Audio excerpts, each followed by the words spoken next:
This is the VOA Special English Development Report. Governments may be accused of keeping too many records on their people, but no one seems to argue with recording births, deaths, and marriages. This is called civil registration. Birth and death records help governments count populations and know how long people live, and what they die from. This information is important for planning schools, hospitals, and other services. A birth certificate is important for another reason. That piece of paper is legal proof that an individual exists. Yet, the World Health Organization believes that almost 40% of all births go unrecorded. It estimates that 128 million babies are born each year.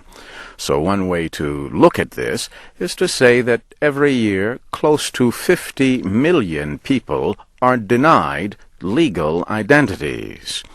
And in the least developed countries, the rate could be as high as 70%.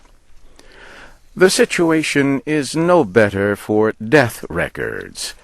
Every year, 57 million people die, but perhaps only 1/3 of these deaths are counted. The WHO, the United Nations Health Agency, has 193 member states, yet it receives dependable cause-of-death information from just 31 countries.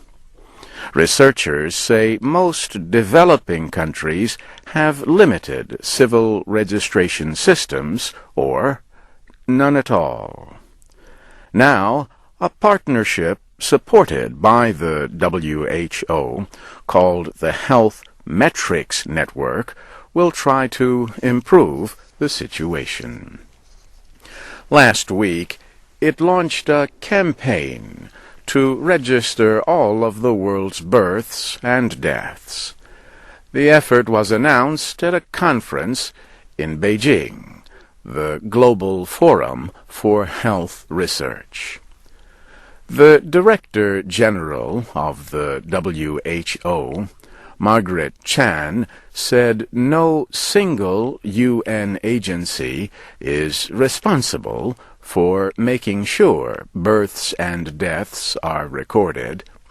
Yet, without these numbers, she says, who knows if $120 billion in official development aid each year is being spent wisely.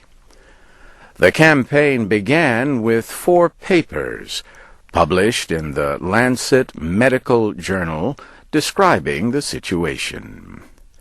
The Health Metrics Network is launching intensive efforts to help 6 countries.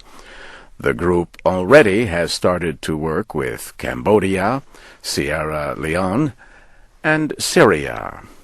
By the end of this year, 3 more countries will be identified for help to make sure everyone gets counted. And that's the VOA Special English Development Report, written by Jill Moss.